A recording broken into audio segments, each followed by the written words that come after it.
Listo, ya, vamos al aire. 1, 2, 3.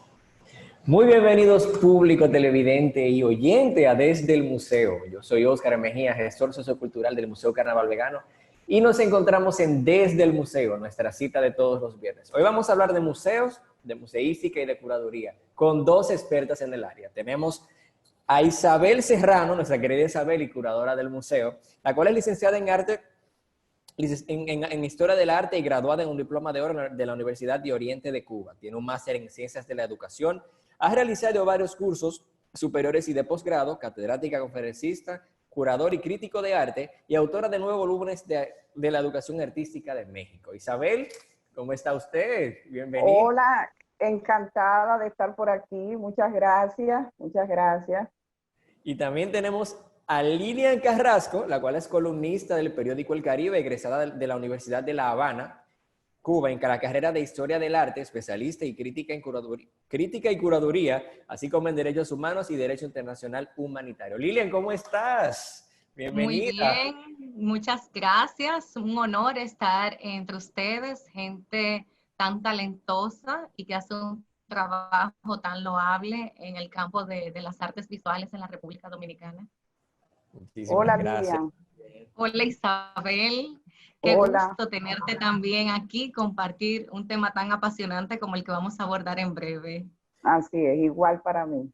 Les decía en la coordinación que hoy puede que tengamos un semestre en curaduría, ya que trataremos un tema muy interesante con dos expertas en el área. Señores, son dos mujeres expertas en curaduría, en museística. O sea, Isabel la conocemos, ya es una vegana prestada, como decimos nosotros, ya es prácticamente serie 47, porque fue la curadora y la encargada del montaje de la colección del Museo del Carnaval Vegano. Y Lilian Carrasco, que es una excelente curadora y experta en historia del arte. Lilian, iniciamos contigo con eso. ¿Qué es un curador? O sea, para el público primero conozca qué es un curador y por qué estamos hablando de curatoría. Sí, claro que sí. Bueno, lo primero es que quiero expresar a los amigos televidentes el alto honor que siento de estar compartiendo con ustedes, como dije en principio, y sobre todo con Isabel, que tenemos puntos de sinergias, a pesar de que no hemos tenido la oportunidad de vernos personalmente. Ahora estamos face to face gracias a la tecnología. Y es que Isabel es egresada de Historia del Arte de la Universidad de Oriente, ella es cubana y ahora vive en la República Dominicana, y yo soy dominicana, egresada de Historia del Arte de la Universidad de La Habana, pero fíjense ustedes cómo una ha ido hacia un lado y la otra, pero hemos logrado converger en este encuentro, así que me siento muy feliz. Hablar de curaduría es sumamente apasionante, es un oficio que me gusta mucho, lo disfruto. El curador no es más que la persona encargada de la investigación previa para la selección de piezas que se van a exponer, ya sea en una galería, en un centro de bienes culturales, en un museo o en cualquier espacio que se encuentre con las condiciones requeridas para tales fines. Vamos a ver que es una práctica artística que posiblemente muchas personas la asuman como un concepto joven, o sea, sobre todo aquellos que están alejados del ámbito académico artístico. La función del curador ha sido básicamente la de velar por una relación entre el artista y su público. Esta relación se establece por medio de la obra y la forma en que ésta se presenta. Vamos a decir que en su condición más académica, la curaduría va a presentar la retrospectiva de artistas o muestras de periodos que ameriten el criterio de un historiador en la materia, que pueda facilitar la comprensión de lo que quiere refrendar el artista, y puede obviamente mostrarse a través de diferentes recursos, y puede ser también el proceso creativo de un artista a lo largo de toda su vida. O sea, en contraposición, tenemos la curaduría de una muestra colectiva de artistas que son guiados por un curador a trabajar desde el principio, o sea, con un tema en específico. Y en tal sentido, el curador viene siendo como una especie de guía, de acompañamiento entre el artista y el diálogo que se quiere generar en la muestra. Ahora bien, desde lo que tiene que ver con el origen de la curaduría, el concepto con el uso que tiene actualmente en el ámbito artístico es relativamente nuevo. O sea, aunque vamos a decir que si nos ponemos a hacer una revisión histórica, el curador ha existido desde hace muchísimos años. O sea, pero vamos a ver que en términos concretos, curador viene de la palabra curator del latín, que significa curar. De hecho, a mí me suele dar, me suele resultar simpático que muchas personas se me acercan cuando le digo que soy especialista en el área de la curaduría y me dicen, oh, pues entonces tú curas las obras. Ciertamente, o sea, tiene esta relación, porque en un primer momento vamos a ver que precisamente el curador tenía esa función de velar porque el conjunto de piezas estuviera en buen estado, o sea, que tiene que cuidarla, tiene que curarla. Entonces, en sí, el concepto nace desde el punto de vista jurídico. Vamos a ver que el curador, que todavía se usa desde el punto de vista legal, en el derecho, no es más que la persona que se encarga de velar por el representante de los bienes de una persona incapacitada, sea porque tenga problemas mentales, esté insano, o por otras, vamos a decir, por minoría de edad, pero el curador básicamente en derecho, o sea, va a tener esa connotación, cuidar de los bienes de una persona incapacitada. Entonces, el término migró a la parte artística y en el contexto de lo que viene siendo el arte, viene teniendo esta, vamos a decir, esta nomenclatura, pero que va a ir evolucionando con el tiempo, a tal punto que en principio el curador era el representante designado a través de los diferentes, por ejemplo, en la Segunda Guerra Mundial, de los militares para que empezara a segregar las obras entre lo que valía la pena y lo que no. De hecho, vamos a ver como ejemplos puntuales el busto de Nefertiti, que lo tenemos expuesto en Berlín, en Alemania. Los alemanes, o sea, tienen esta pieza producto de que saben el valor que representa. Vamos a ver que en diferentes museos vamos a tener un patrimonio que corresponde a otras culturas, pero han sido expuestos porque en un primer momento también existían lo que eran los botines de guerra. Y entonces todo ese patrimonio se fue catalogando. Hay países que empiezan a exigir su patrimonio, hay todo un protocolo que se agota para ello, hay personas que en efecto lo han logrado, pero hay otras que han demostrado su derecho legítimo y siguen en posesión de las mismas, pero esta es otra materia. Sin embargo, el curador sí tiene que ver con el proceso de clasificación de toda esa parte. Vamos a ver también, por ejemplo, el concepto de curatorship. Este término proviene obviamente del inglés y ha sido empleado por muchos años, desde la década del 90, para designar no tanto la función del curador, esto más bien se refiere al conservador o al encargado del museo, pero vamos a ver que desde el punto de vista semántico tiene una conexión. También el curador suele ser mejor conocido, sobre todo en España, como comisario de arte. No hay una diferencia específica entre curador o comisario. El oficio es el mismo. Lo único que cambia, vamos a decir, es la forma de designarlo. Quizás el curator, o sea, tiene más parecido al inglés, aunque es un concepto que viene del latín. Por tanto, está más cercano al español que al inglés, pero en la forma de pronunciarlo se asume muchas veces como si fuese un concepto anglosajón. De hecho, sí, me dicen amigos que son expertos en el arte en Estados Unidos, ¿por qué a ella le dicen curator y no le dicen comisario? O sea, porque creen que el término viene creen que el término viene del inglés, pero realmente ahora estamos aclarando que el término viene del latín, o sea, de la palabra. precisamente, exacto, te fijas. Y entonces, bueno, uno también por analogía suele un poco darle, vamos a decir, la clasificación a ciertos contextos. A veces tú no sabes lo que significa una palabra, pero por asociación, en base a tu experiencia, tú terminas, o sea, explicándola o teniendo una idea de a qué se refiere. Es más o menos lo que exponía en principio sobre curar y curador que se relacionan entre sí. Entonces vamos a ver que se trata de un concepto y de un oficio que no es limitado, o sea, va evolucionando constantemente, va en constante construcción. Por ejemplo, los primeros curadores tenían entre sus funciones registrar las nuevas adquisiciones y sobre todo mantener sanas las piezas de una colección pública o privada. Procuraban el bienestar del acervo en el sentido del estado físico, actuaban como celadores, como custodios, y no aportaban en principio ninguna posibilidad de lectura o contenido a las colecciones, contrario a lo que acontece actualmente, que se hace toda una investigación previa para sistematizar todo el entramado de lo que se va a exhibir. O sea, no es que voy a colgar un cuadro o voy a poner una pieza a disposición del público porque a mí se me ocurrió. No.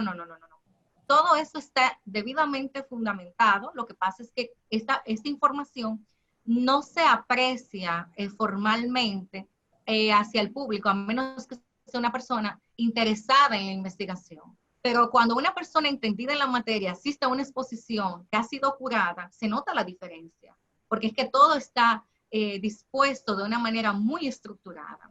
Vamos a ver que desde el siglo XIX existe el curador en términos formales.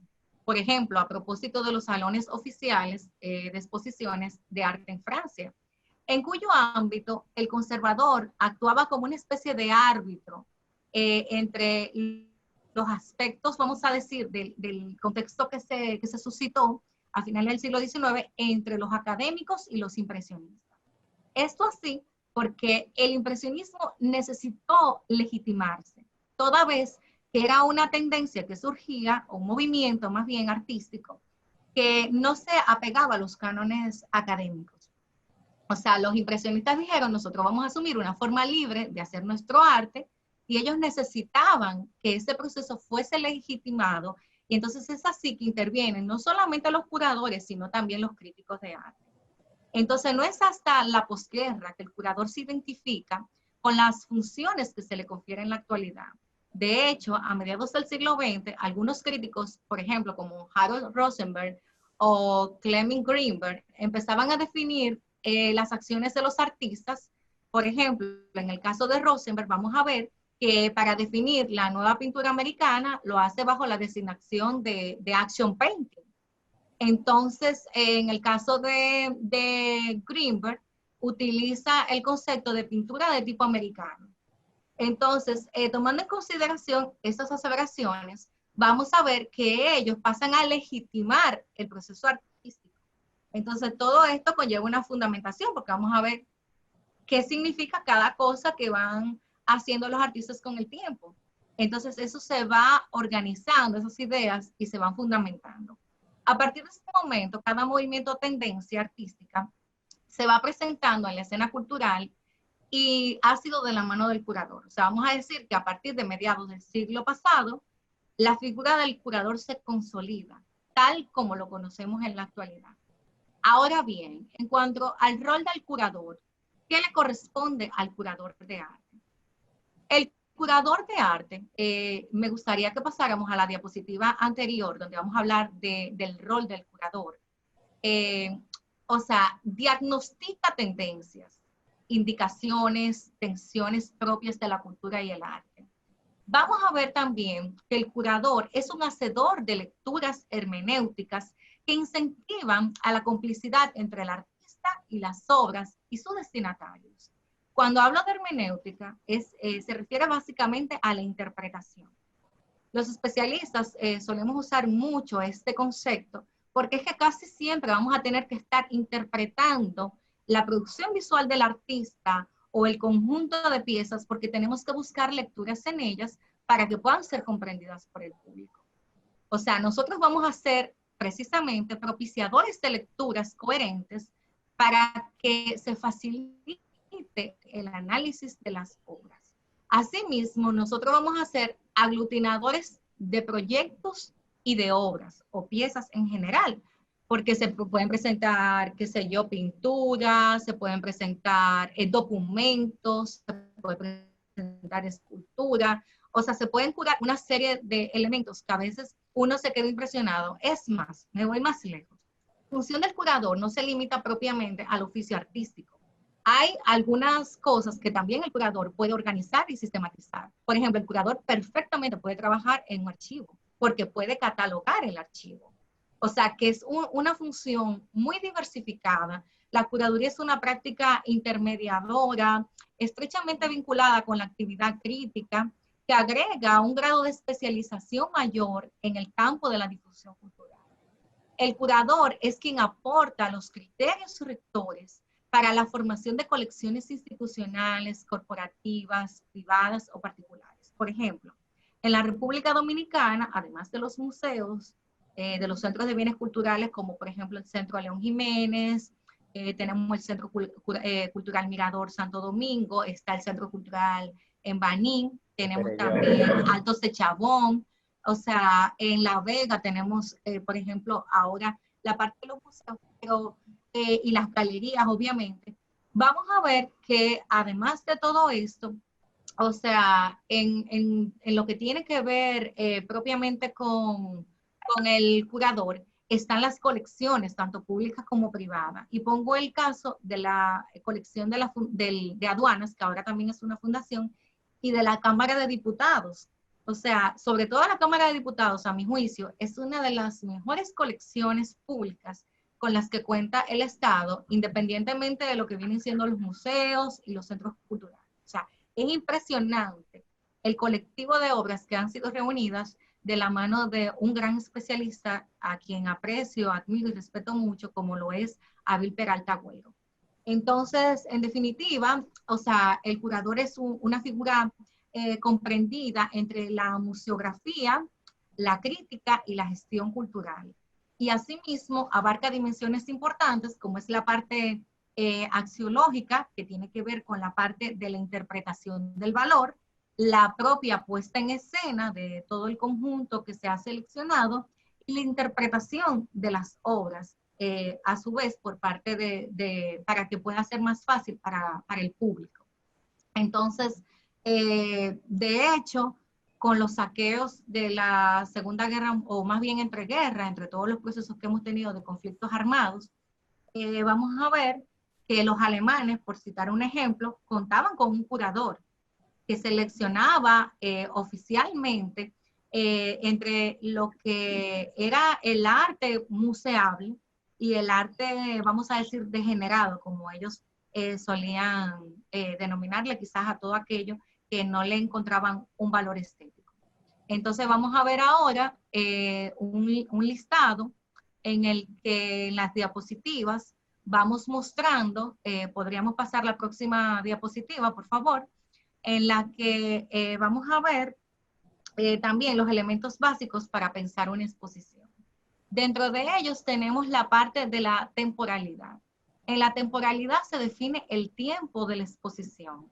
O sea, si se va a hacer, por ejemplo, una exposición itinerante, si se va a hacer fija, si va a ser una muestra periódica, en fin. En cuanto a la espacialidad, vamos a ver el espacio. O sea, en el espacio en el que vamos a presentar esta muestra. Y ahí interviene mucho la parte de la temporalidad, porque el espacio va a variar si la exposición es itinerante. O sea, puede lo mismo presentarse, por ejemplo, en el Museo de Arte Moderno de Santo Domingo, que después de un tiempo en el Museo Sacro de la Vega o en el Centro Cultural León Jiménez, y así por el estilo. Entonces, es muy importante definirlo, que vamos a tener que tomar en cuenta estos elementos para, por ejemplo, presupuestos y otros diseños en cuanto a la parte curatorial. También vamos a ver lo que tiene que ver con lo conceptual, donde tenemos que definir el tema, si es por periodo, si lo vamos a manejar por temática. Entonces, todo esto es esencial, tener esta estructura. Y pasamos a la siguiente diapositiva, donde vamos a ver que tenemos que trazarnos objetivos. O sea, ¿para qué exponemos? Eso es una pregunta esencial. O sea, yo quiero, por ejemplo, presentar la producción visual de la artista dominicana Clara Ledesma. ¿Por qué lo expongo? O sea, desde mi criterio, lo expongo porque es una de las más dignas representantes del arte dominicano del siglo XX. O sea, es una artista excepcional que hizo un recorrido por casi una multiplicidad de estilos y tendencias. Y como dije en principio, es una de las más altas exponentes. O sea, quiero que se conozca eso, que lo que ella es, lo que ha logrado hacer. Entonces también, asimismo, vamos a ver el contenido. ¿Qué queremos transmitir? ¿Cuál es nuestra visión? ¿Cuál es el mensaje que vamos a aportar al público? El público tiene que tener conciencia, o sea, de si yo voy a una exposición, ¿qué voy a aprender de ella? ¿Qué me voy a llevar? Por ejemplo, recientemente se puso en escena una muestra muy interesante sobre Oscar de la Renta. Cuando uno tiene la oportunidad de asistir a una muestra de este tipo, ¿qué quiere transmitir? ¿Cuál fue todo el haber de Oscar de la Renta en modo sucinto? O sea, ver todos esos grandes diseños, cuál es el proceso para él llegar a ese nivel de creación, cuál fue su trayectoria, cómo inició Oscar de la Renta. Entonces, todo eso se sistematiza y luego, con la ayuda de otros especialistas, se pone a disposición del público. Pero tenemos que tener en cuenta cuál va a ser nuestro contenido, qué queremos transmitir. Y asimismo, por ejemplo, también las técnicas y recursos expositivos, cómo lo vamos a exponer. O sea, no solamente es tener en cuenta el espacio, validar que sea vamos a decir, el diseño geográfico desde el punto de vista arquitectónico idóneo. Tenemos que manejar una serie de cosas que ya se trabajan más que todo en conjunto con el museógrafo y el montajista, como tiene que ver, por ejemplo, con la iluminación, el sistema de cuelgue, o sea, cómo van a ir distribuidas las imágenes, cómo voy a estructurar los salones, cuál va a ser también el orden desde el punto de vista temático y hasta cromático. Porque hay, por ejemplo, yo he tenido experiencias, por ejemplo, en el Museo de las Casas Reales. El Museo de las Casas Reales tiene un salón de exposiciones en forma de rectángulo. Cuando uno accede a mano izquierda, esa área es muy fría. O sea, y contrario a eso, la parte derecha es muy cálida. Entonces vamos a ver que los curadores nos apoyamos mucho de algo que se llama Fundamentos de la Forma, que es todo un catálogo. Isabel, yo estoy segura que esta parte la disfruta muchísimo. Yo tuve como profesor a Oscar Morriña, que fue una eminencia en esta parte, en lo que tiene que ver con los fundamentos de la forma, la estética, que de hecho tiene un libro que es todo un diccionario. O sea, nosotros no trabajamos al azar, señores.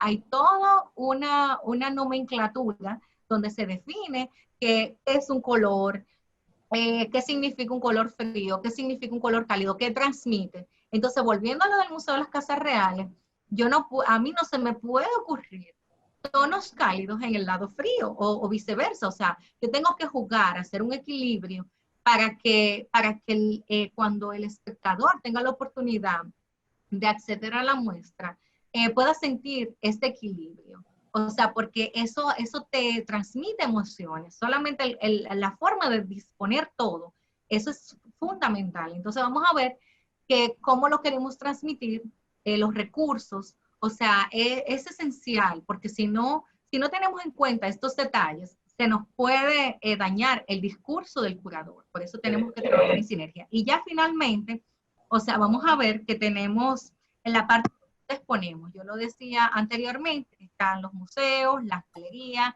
los centros de bienes culturales y cualquier otro espacio que se considere oportuno e idóneo. Y también tenemos, por ejemplo, la parte del público, para quién exponemos.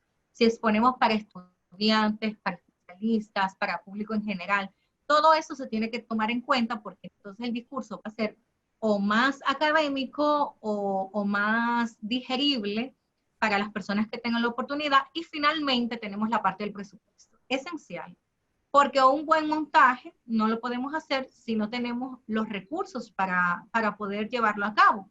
Entonces tenemos que poner hasta desde el punto más significante hasta el que quizás podemos considerar insignificante, porque si nos falta eso que quizás no le estamos dando el valor, se nos puede caer el proyecto.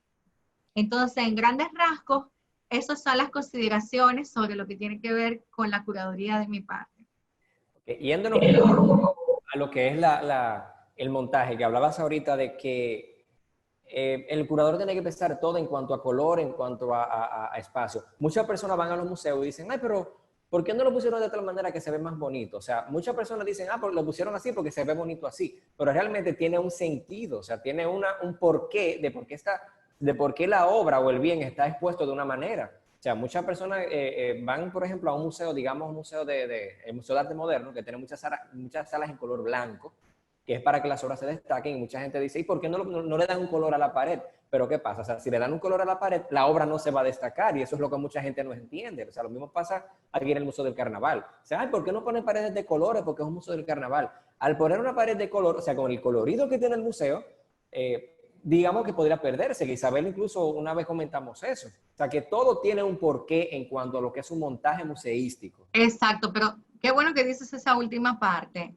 Es esencial tener en cuenta que esos aspectos que señala, el curador lo debe tomar en cuenta, pero también es rol del museógrafo, sobre todo, y del montajista. O sea, normalmente cuando se trabaja con obras de arte, como tienen mucho color, se suele usar un fondo neutro, y el blanco, que no se asume como un color entre los especialistas, sino más bien como un valor, porque tenemos al blanco y al negro como valores y entre ellos las escalas de grises. Entonces, o sea, tú no tienes mucho rejuego con blanco y negro. O sea, o tienes grises y más grises.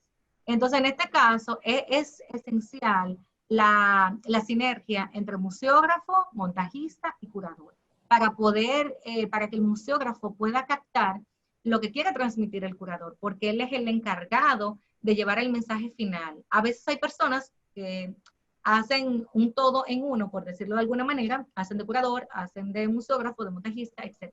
Pero siempre se necesita un equipo, porque no es verdad o sea, yo lo he hecho. Una vez en Alemania yo me tuve que llevar el martillo, los clavos, todo, y yo he montado todas mis piezas hasta el último detalle. Sin embargo, normalmente se tiene un equipo, porque tú sabes, a veces hay piezas que son muy grandes, se necesitan escaleras, etcétera. Eso es otra materia. Pero en verdad es un trabajo muy apasionante, donde la investigación es esencial y la fundamentación. Lilian, para finalizar un poco con la parte tuya, la curaduría en República Dominicana, ¿cómo la ves? Bueno, la curaduría, como bien citaba al inicio, al ser un oficio relativamente joven, mucha gente como que todavía no entra en sintonía con lo que conlleva la curaduría. De hecho, me ha pasado que algunas personas, al ver trabajos que he hecho, quieren seguir, o sea, interesándose por quizás hacer proyectos conmigo. Entonces, cuando le presento todo el entramado de lo que conlleva y cuando tú le hablas de precio, vamos a decirlo en buen dominicano, salen corriendo. El trabajo del curador no es valorado en esto, hay que decirlo. O sea, no se comprende todavía. A veces lo que se hace es colgar cuadros. El museógrafo igual, o sea, no es para nada valorado, ni el montajista. A veces busca un carpintero. Ven, clávame un clavo ahí y ponme este cuadro. Y no, señores, hay que medir, hay que estructurar, hay que fundamentar, hay que interpretar. Entonces hay que valorar el trabajo de personas como nosotros, porque somos los que nos ocupamos de construir la memoria histórica. Entonces a veces tú dices, pero ¿por qué no se valora esto? Porque no se conoce. Lo que no se conoce no se puede valorar, no hay forma. Entonces si tú a un artista en específico o una colección, tú contratas un curador, tú vas a ver que todo va a cambiar. Inclusive yo he trabajado para coleccionistas que después de ver el resultado, óyeme, ellos me dicen, dime, ¿cuánto es? Y te pagan, porque son gente que sí son sensibles, que sí valoran lo que tú haces, pero así, o sea, la gran mayoría no lo valora. Isabel puede hablar al respecto más adelante, pero es una cosa impresionante. Ojalá nosotros lográramos mejores condiciones para los profesionales de la materia.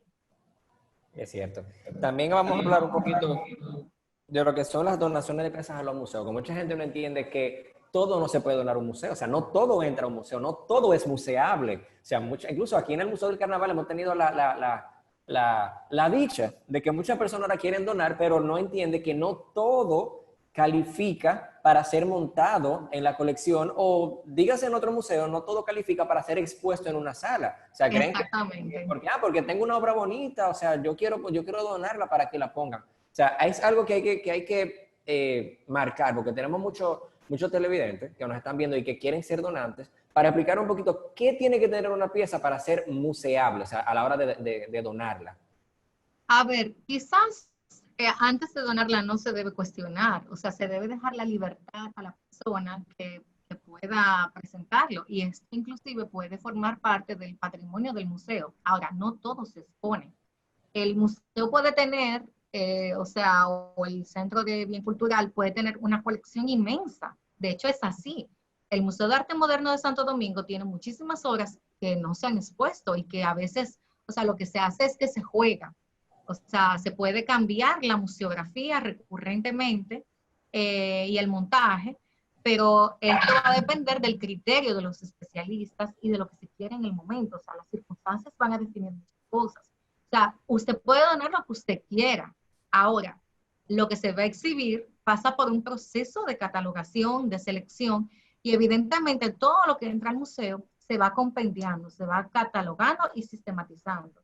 Se le hace una especie de ficha técnica donde se pone toda la información que se entiende pueda ser necesaria como referencia para la obra o la pieza en sí. Entonces, que quede claro, no es que estén limitados, usted puede donar todo lo que usted quiera, de acuerdo también a la naturaleza del museo, porque tenemos que usar el sentido común, que a veces es el menos común de los sentidos. Entonces, o sea, usted puede estar abiertamente en función del espacio, de su naturaleza, a donar lo que usted entienda que puede donar, pero no crea usted que porque lo está donando, lo va a encontrar exhibido. Y también hay acuerdos en que a veces el que dona no quiere que se diga, que quede en el anonimato. Eso también tiene que sopesarlo el representante del museo en este caso. Y hay personas que sí, que quieren que se diga que la obra fue donada por fulano de tal, y todo eso también se analiza y se presenta de una forma específica. Ok, y ahora entendemos un poco de cómo va el proceso de la donación. Isabel, nuestra querida Isabel Serrano, tenemos mucho de qué hablar acerca de lo que fue el montaje, el proceso de montaje y de curaduría de lo que es el Museo del Carnaval Vegano. O sea, tenemos una colección exquisita, una colección con mucha historia, una colección con mucho color, que a los veganos nos satisface y nos enorgullece mucho tenerle aquí en la sala. O sea, incluso vemos personas que vienen, mira, ese es mi disfraz, con un orgullo y una satisfacción de que tienen una pieza donada en el museo, ya que para nosotros es el panteón de la fama, por así decirlo, del carnaval. Isabel. Ok, un poco de lo general que explicaba Lilian y bueno, todo este recorrido por la historia de la curaduría y demás, muy interesante. Un poco que de eso general, pues llevarlo a lo particular y ver directamente cómo hicimos para desarrollar todo el proceso que tuvo lugar en el Museo del Carnaval de La Vega. Yo quería comenzar hablando de el concepto museológico y el discurso museológico que fue por donde empezó nuestro trabajo ahí en el museo. Es decir, recibimos un museo que estaba en una etapa el recinto estaba en construcción y desde 2 años antes a su inauguración, es decir, en el año 2016, comenzamos ese proceso de investigación que duró 2 años previo a la inauguración y que aún no ha terminado, ni va a terminar en mucho tiempo ese proceso de investigación. Aún hay piezas que estamos investigando y demás, pero bueno, voy a ir por partes. Teníamos en inicio una colección interesante de caretas, algunas del maestro Felipe Abreu, es decir, de Wilton de Olio, del maestro Bule, de Cayoya. Eran caretas emblemáticas del Carnaval de La Vega en los años, es decir, desde la década del 50. Comenzamos, lo primero que hicimos fue un trabajo de registro de estas caretas y de comenzar su proceso de catalogación. La catalogación va un poco más allá que el inventario, es decir, la catalogación tiene una ficha propiamente dicha en la que se describe todas las partes, todos los aspectos que son de interés para identificar a la pieza. Es decir, título si tiene, quién es el autor, cuáles son las técnicas que se usaron para hacer la pieza. En este caso, como se trata de piezas artesanales, pues sí hay que ser muy específico con el tema del almidón, del papel, etcétera, cómo están construidas las caretas. Entonces, también esa ficha de catalogación tiene un proceso de análisis iconológico, de descripción del bien y luego recomendaciones y observaciones para si se necesita restaurarla. Es decir, es una ficha completa, es un estudio que se hace a cada pieza y por ahí comenzó nuestro trabajo. Es decir, ese proceso de investigación, llegado el punto que estaban catalogadas esta primera colección de caretas, que sumaban 23 caretas, nos dimos cuenta que aún para 9 salas que tiene el museo, pues si puede ir pasando en las plantillas algunas imágenes que hay de cuando estábamos en el proceso de catalogación. Exacto. Después de catalogar estas caretas, muy interesantes, unas caretas de una riqueza en su concepto y en el manejo del color y la forma, nos dimos cuenta que para las 9 salas expositivas que tiene el museo, pues verdaderamente no teníamos una colección previa. Diferente al Museo Sacro de la Vega, en el que también tuvimos el honor de participar en todo este proceso de curaduría, catalogación y museografía, allí estaba la colección, es decir, la iglesia atesoraba esa colección desde hacía más de 400 años. Por tanto, procedimos a hacer el registro, la catalogación, la curaduría y ya comenzar entonces la fase museográfica. Pero aquí, como no teníamos la colección, tuvimos que pues, hacer gestiones, los veganos saben, los del carnaval, que de verdad agradezco de corazón todo el apoyo que yo recibí de muchos grupos de carnaval, que incluso hicimos un recorrido después de una reunión por todos los espacios vacíos. Yo, bueno, ¿con qué vamos a llenar esto? Entonces sí comenzó el proceso de donación.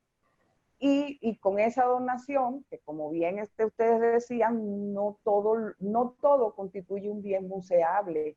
Es decir, hay cuestiones que nos donan, que van a quedar en los depósitos del museo y que no se van a exponer porque verdaderamente no califica como un bien museable, ¿entiendes? No puede ser que pensemos que el museo es un almacén y que lo que yo tenga en mi casa que ya no quiero relacionado con el carnaval, pues se los llevo allí. No es así. Ahí están los planos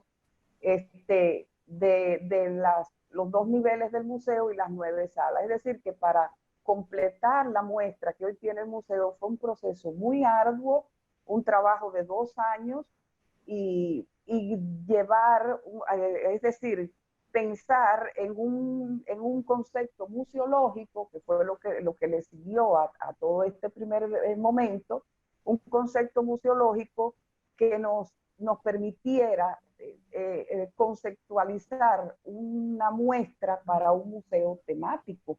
Es decir, estamos ante un museo temático único de su tipo en el país y entonces había que conceptualizar la muestra, cómo lo vamos a hacer a partir de lo que tenemos. Es decir, por eso es que el museo en este momento no ha completado su discurso museológico y estamos trabajando aún en ello y pensamos que el museo va a tener pronto su colección permanente. Esto depende también muchísimo de las donaciones de las que hablábamos, de piezas que las personas tienen en su casa, que quizás usaron en los años 80 o en la década del 90 y que son piezas que realmente tienen un significado en la historia del Carnaval de la Vega. Entonces, al completar este discurso, este concepto museológico en el que pensamos inicialmente, pues ya el museo podrá tener su colección permanente y todos los datos históricos, todo lo que en este momento aún está en proceso. Por eso lo que tenemos es una colección, es una muestra temporal que se llama Huellas del Carnaval y que tomamos esta decisión precisamente porque no teníamos completa la colección. Es decir, que que sí es un proceso, aún estamos trabajando en ello, y quiero referirme aquí en la parte luego de catalogadas las piezas que teníamos y continuar catalogando hasta hoy día con las piezas que van entrando, pues procedimos a la parte de la curaduría. La curaduría, a partir de lo que ingresó al museo, pues ahí vino el proceso de selección de las piezas que se iban a exponer por sala y hacer un estudio que nos permitiera vincular el tema de el carnaval de salón, el carnaval tradicional y al carnaval más contemporáneo en La Vega. Es decir, que aquí tenía que haber un hilo conductor que una sala no tenga un divorcio con respecto a la otra, a pesar de que cada sala representa etapas diferentes dentro de la historia del Carnaval de La Vega. Entonces, la elaboración de los textos, el análisis de cómo se iba a trabajar todo esto a partir, repito, de lo que teníamos, de lo que ingresó al museo en calidad de donativo. Posteriormente, pues comenzamos el trabajo museográfico de la mano de Raúl Morilla, que para mí, Raúl, es un puntal en el arte y en el desarrollo de esta museística en La Vega, y una persona sumamente querida para mí, muy cercano, con todo mi aprecio a Raúl, mi gratitud siempre, y mi confianza. Es decir, que Raúl y su equipo de trabajo, pues comenzamos a pensar en toda esta parte museográfica, en el montaje, y Raúl y yo de la mano, pues ideamos muchas de los aspectos que están dentro de ese montaje que hicimos aún cuando no estábamos trabajando con la colección permanente del museo. Es decir, que en su condición de arquitecto, Raúl y su equipo pues hicieron el análisis espacial. Las personas pueden pensar que esto es fácil, que es como ir a hacer una decoración de interiores en un lobby de un hotel. Y realmente aquí hay toda una conceptualización que viene desde ese discurso museológico que estábamos buscando y del que yo hablaba, hasta el proceso de las piezas ya catalogadas, ya curadas, para entonces proceder a esta parte de la museografía. Hicimos el estudio espacial, el diseño de las luces, un estudio también pues, del sistema eléctrico que tiene el museo, el diseño de las luces, el tema del color, que oía a Lilian hablar del color. Sí, el color para nosotros fue un tema porque al ser tan colorido, el carnaval, al tener disfraces con tanto color, pues sí debíamos de buscar ciertos colores neutros y que fueran complementarios con el colorido que teníamos. O sea, hay un serio estudio del color, hay una seria selección de fotografías, de las piezas que integran esta muestra que tiene actualmente el museo, y entonces el montaje, cómo íbamos a desarrollar el montaje a partir de los diseños que pensamos junto a Raúl, de esos paneles que están en la primera sala, de cómo trabajar con las vitrinas que tenemos en la sala 3 y en la 5, y el diseño de la calle, que me parece que fue un trabajo eh, magnífico, pero además un trabajo gigante, reproducir a escala todas estas fachadas emblemáticas para los grupos de carnaval de La Vega y para el carnaval vegano. Entonces, que en la sala 4, pues hay recreada una calle, diseño de Raúl Morilla y de su equipo, y realmente, pues este proceso de montaje nos tomó largas jornadas, y hoy, pues, lo que exhibimos, o sea, lo que el público puede disfrutar es precisamente el fruto de tantas horas de trabajo, repito, por más de 2 años en el trabajo previo, y 2 años después inaugurado el museo, aún estamos trabajando con el tema de catalogación, con el tema de entrenar, que tuvimos que hacerlo después, el personal que está en el museo, porque dada el proceso entonces de conservación, después de toda la museografía, que como decía, hubo un estudio muy serio, del color, de la iluminación, del espacio, de cómo íbamos a concebir los paneles, las plataformas, etcétera. Es decir, que hay un estudio muy serio de cómo presentar esa muestra, que realmente tiene un discurso que el público se siente que puede interactuar, se siente que identifica cosas de su carnaval y tratar de buscar ese hilo conductor, como yo decía, por todas las salas del museo y por piezas, aún cuando repito, unas responden al carnaval de salón, otras al carnaval tradicional, otras al carnaval de fantasía y otras al carnaval ya más contemporáneo. Es decir, que lográramos esa coherencia y que la museografía permite que visualmente el museo sea muy agradable. El que entra en contacto con cada sala tiene expresiones, yo me he dado cuenta en sus rostros, de satisfacción, de identificación, de alegría ante una muestra que, a pesar de que es carnaval, que podía decirse, bueno, pues está atropellada la museografía, cargada con tantas plumas, tantas puntas, la museografía ha sido muy cuidada para que precisamente haya esa coherencia entre todo lo que compone esta exposición, que como decía, Huellas del Carnaval, todavía es una muestra temporal. Entonces, continuamos trabajando. Creo que el museo alcanzará a completar su discurso museológico y por supuesto, pues completar muchos detalles que en la museografía están todavía pendientes. Hay textos que tenemos que concluir a partir de la investigación histórica que aún está en proceso. Entonces, no es una tarea fácil crear el museo, pero ahí está.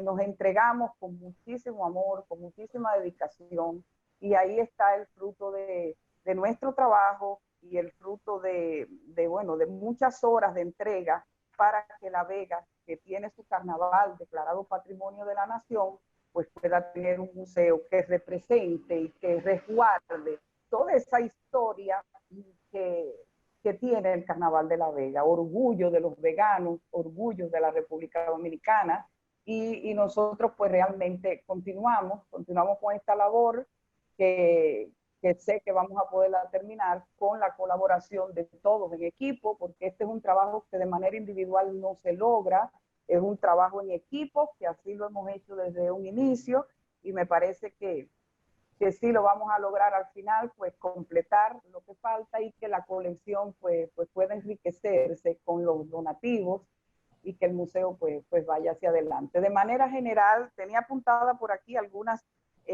otras cuestiones que quería especificar, pero tampoco quiero agobiarlos yo con tantas. El proceso de conservación, por ejemplo, después de que ya está inaugurado el museo, hemos mantenido supervisando todo el proceso de conservación de las piezas, de su mantenimiento, de las piezas que han necesitado pues restauración. Es decir, que el trabajo de conservación no se acaba nunca. El personal de limpieza está entrenado por una servidora para todo el manejo que deben hacer con la limpieza y mantenimiento de la colección. Y pues bueno, todo lo que tuvimos también que analizar y pensar para que la colección tuviera esas condiciones de temperatura, de humedad adecuadas para su conservación. El museo cuenta con 2 depósitos donde tenemos muchas piezas que están, muchas de ellas ya catalogadas, otras serán exhibidas porque cada año, lo que propusimos en el inicio, tenemos más de 150, según las cifras que nos facilitó UCABE, más de 170 grupos de carnaval. Entonces, la sala 5, perdón, que es la sala del carnaval contemporáneo, en inicio pensamos en la posibilidad de que cada año esta sala se renovara con la muestra de disfraces del carnaval, es decir, en marzo, hacer la renovación de la sala sobre lo que sucedió en febrero, y grupos que donan las piezas, unas que están en depósito y otras que ingresan nuevas, pues poder ir renovando cada año exponer en esa sala de manera que todos los grupos del carnaval pues, puedan tener una presencia en esa sala de carnaval contemporáneo. Entonces es un trabajo arduo, es un trabajo, como decía Lilian, muchas veces no se entiende el trabajo del curador, del museógrafo, del equipo con el que se integra a trabajar, qué cosa es catalogar una pieza, cuál es la importancia de tenerla catalogada. Es decir, que es un proceso largo, es un proceso muy especializado y yo pues para mí ha sido verdaderamente un honor poder ser de utilidad para La Vega durante los últimos 9 años de mi vida, pues allí he estado en el tema de los museos, con el sacro, con el del deporte y con el del carnaval. Siempre unida a arquitectos queridos de La Vega, de manera especial Raúl Morilla, Ariosto, que ahora no está en el país, Ariosto Montesano, que fue con quien llegué primero allí a La Vega, que él me llevó allí la primera vez, y el Museo Sacro también, pues Ariosto, que todo el diseño arquitectónico es de él, Ricky Abreu, su papá César Arturo Abreu, Elvis Abreu, es decir que personas que en el tema profesional allí en La Vega pues han sido verdaderamente de gran apoyo y puntales para mí en todo este proceso. De manera que para mí es un honor ser de utilidad. Gracias del alma por todas las oportunidades que me han dado de expresarme como especialista y de poder dejar un legado. Para mí es verdaderamente un honor. Qué bueno, ¿Alguna Isabel. Pregunta?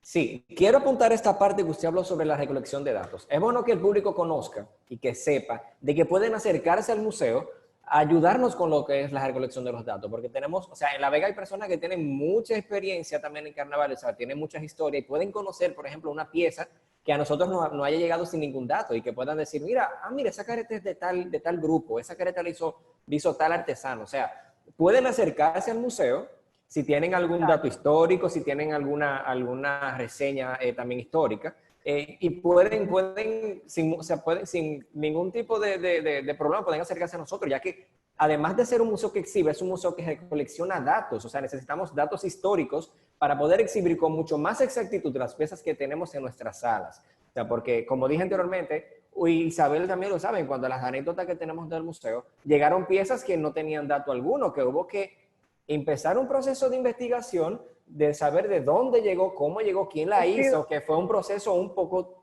arduo que a la hora todavía no se ha completado. Un proceso muy difícil, extremadamente difícil, porque es así. Nosotros encontramos piezas que estaban en cajas y no teníamos el más mínimo dato sobre ellas. Entonces, para esto, pues sí, me vale mucho que Óscar haya mencionado eso. Si el museo está abierto a recibir a las personas que puedan aportar datos sobre determinadas piezas que hay allí. Hemos trabajado con Daniel Hernández, con este grupo de los careteros significativos de La Vega, con Cayoya, con Kimbo, que nos ayudaran un poco a identificar, o sea, a qué grupo pertenecen, de qué año es esto, y pues bueno, por ahí encaminar la investigación, pero aún hay piezas que no tienen ningún dato, y para mí, pues son signos de interrogación que hay en la catalogación, hasta que no tengamos completos los datos para poderle hacer justicia. Así es. Otro dato que quiero apuntar fue que a mí me tocó, o sea, en mi entrada al museo me tocó también ser ayudante en lo que fue el montaje de la sala contemporánea, que para mí fue un proceso muy, muy enriquecedor y muy constructivo para, o sea, como persona, ya que aprendí, o sea, cómo se monta una pieza, o sea, el por qué se monta de una manera en la sala del museo, o sea, qué sentido tiene ponerla de tal manera o en tal pared o del lado de otra. Esa sala 5 o la sala contemporánea, usted hablaba que el museo vive cambiando. Queremos también decirle a la gente que puede donar sus piezas museables, como dijimos anteriormente, ya que es una sala que se cambia anual. O sea, es un trabajo que no termina. O sea, una sala, por así decirlo, que es muy variada. Es una sala que si usted vino el año pasado, puede que el año siguiente no la vea igual, que ese es el atractivo también que tiene el museo, que usted puede ver los disfraces de distintos años y al año siguiente puede ver otros disfraces, o sea que no es un museo que por así decirlo es estático, que tiene una colección, mira, ya yo lo vi. Pero, o sea, no, aquí, o sea, hay un cambio, en esa sala hay un cambio, que muchas personas vienen y incluso se enorgullecen, como dije anteriormente. De hecho, tenemos el disfraz del grupo Los Difuntos, que cada vez que viene uno de los del grupo Los Difuntos, dice, mira, ese es el disfraz de mi grupo. O sea, lo dice como con ese orgullo y con esa satisfacción de que están exhibidas en el museo. Que eso es lo que también queremos invitar a muchas personas, que no se quieran desprender de su pieza por algún por algún motivo sentimental. Aquí en el museo estarán bien cuidadas y estarán bien resguardadas. O sea, es mejor tenerla aquí en una sala bien resguardada, cuidada, que tenerlas en un depósito en una casa, quién sabe, deteriorándose, que puede ser un legado histórico para futuras generaciones y que aquí puede ser expuesta y pueden verla en años siguientes los nietos, los bisnietos de esa persona que la usó. Y mucha gente todavía no entiende esa parte, que el museo es un archivo histórico para las futuras generaciones que van subiendo y que pueden venir a ver de cómo sucedió el carnaval en años siguientes. O sea, lo que tenemos hoy ahora mismo, en 10 años ya es parte de un legado histórico, que mucha gente debe entender eso y el por qué debe también donar piezas a los museos. No solamente el Museo del Carnaval Vegano, sino a museos de diferentes partes del país. O sea, si usted tiene piezas en su casa que son museables y que tienen un valor histórico y que en su casa saben que no las va a ver nadie, dónenla a un museo porque está contribuyendo a lo que es la historia y el regalo histórico, ya sea de su pueblo o de su cultura. Así es. Lilian. Así es, una exhortación que queda ahí para los veganos. Sí, de verdad me siento muy contenta de todo el entramado que hemos logrado exponer, de Isabel, muy impresionada, le he admirado en la distancia, ahora más, porque sé lo difícil que es lograr todo lo que ha hecho. Mi enhorabuena por tanto esfuerzo, por darnos tanto. Ya Isabel también es dominicana, es nuestra. Así que entra dentro del patrimonio humano de la República Dominicana, se la robamos a Cuba. Ya viene siendo más Eso de dominicana que el verdad, mango. me siento muy orgullosa de que Isabel haya contribuido y lo siga haciendo para organizar, sistematizar el patrimonio histórico de La Vega, que es también patrimonio de todos y todas los dominicanos. Para finalizar, anécdotas de cada uno en cuanto a algún montaje museístico o alguna anécdota, por así decirlo, jocosa o curiosa, que tuvieron durante el proceso de curaduría de algún, dígase, museo de carnaval vegano, en el caso de Isabel, o en el caso de Lilian, otro trabajo de curaduría. ¿Se tienen alguna anécdota que quieran contarnos para que la gente diga, mira, el trabajo no es aburrido, el trabajo es muy bonito, es un trabajo muy, por así decirlo, hasta divertido, porque yo de verdad cuando entré aquí al museo, que dije anteriormente que ayudé en el montaje de una de las salas, para mí fue un proceso que dije, wow, si esto es así, hasta yo quiero ser curador. Bueno, mira, anécdotas cómicas no tengo muchas en ese proceso, ¿no? Posteriormente, pero era tanta la presión que tuvimos por el tiempo y porque no teníamos completo, como yo explicaba ahorita, todo lo que necesitábamos para el museo. Entonces era tanta la presión que realmente yo lo disfruté de todas maneras. Yo disfruto todo trabajo que yo hago. Pero así anécdotas, así te voy a decir que nos daba mucha hambre en las noches, que Raúl nos socorría mucho con comidas, pizzas, hamburgues, todo esto que en las noches a veces trabajábamos hasta las 12, hasta la 1 de la madrugada, porque bueno, teníamos una fecha límite para entregar y no estaba listo. Entonces, sí hay anécdotas, cómo no, pero que fue una etapa de un trabajo de mucha presión. Entonces, bueno, después ya sí, pues ya nos relajamos y ya pues vino otra etapa, pero pues sí, hay muchas anécdotas, pero yo te las voy a contar otro día. Lilian.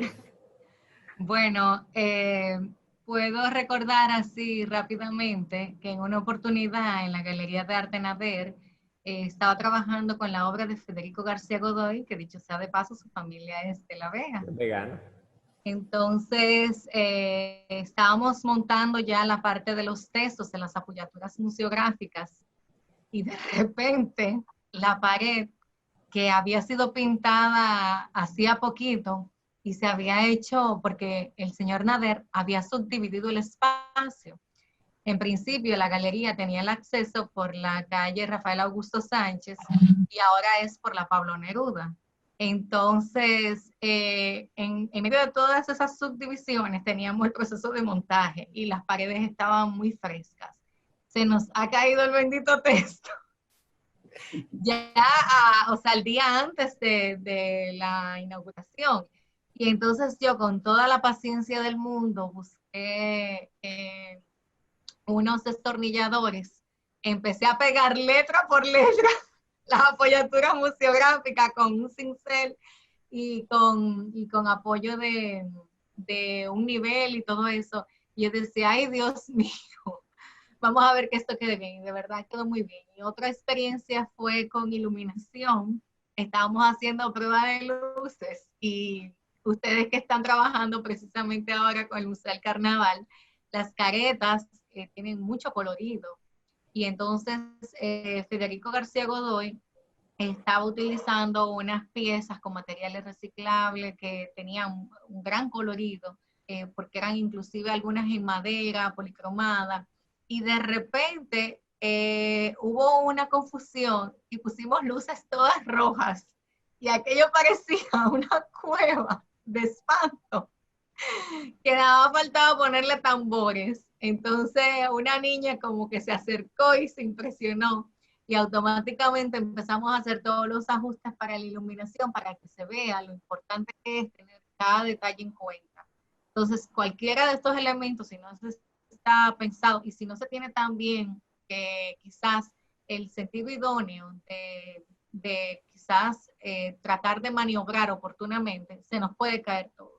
O sea, hay que tratar, hay cosas que se pueden pensar y estructurar muy bien, y en el momento, si no estamos pendientes, si nos bloqueamos, se nos hizo a pique todo el tiempo que tuvimos involucrado en el proceso. Así que no podemos, nosotros somos muy metódicos, los curadores, los especialistas, pero también tenemos que tener un espíritu libre para reaccionar ante los imprevistos. Muy bueno, ya ustedes saben, señores, el curador también tiene muchas experiencias vividas y muchas cosas que pasan durante los montajes. Queremos agradecer a las dos. Muchísimas gracias, Lilian, Isabel. Esperemos que luego de que pase toda esta pandemia podamos tener un encuentro personal acá en el museo, ya que esos encuentros virtuales son muy, digamos, nos acercan, pero ya el contacto personal es mucho mejor. Queremos, Lilian, las están abiertas para ti, estamos a tus órdenes. Gracias. El museo igual, a sus órdenes. El museo está en toda tu disposición, al igual que Isabel es nuestra, señor. Isabel es nuestra. Isabel está allá, Isabel está en casa. Isabel está en nuestra casa, le mandamos un abrazo. Y igual. Para nosotros, los extraño un montón. Aquí la extrañamos mucho, incluso los montajes. Casi 6 meses sin ir a La Vega, no. Wow. Sí, estamos viviendo unos tiempos no difíciles, sino distintos, pero que con la buena de Dios vamos a salir adelante. Dios mío, en nombre de Dios. Agradecemos a ustedes por la participación, al público, agradecemos por su sintonía y recordándoles que sigan conectados a lo que es el Museo desde Casa y seguirnos en todas nuestras redes sociales. En Instagram estamos como @Museo Carnaval Vegano RD, al igual que en Facebook. Reposteen, compartan las publicaciones, ya que no solamente es publicar desde el museo, sino también servir de portavoces a todo lo que tenemos en las publicaciones, que son contenidos muy educativos, tanto para el público. De mi parte es todo y nos vemos en la próxima. Así que sigan conectados a Desde el Museo. Gracias.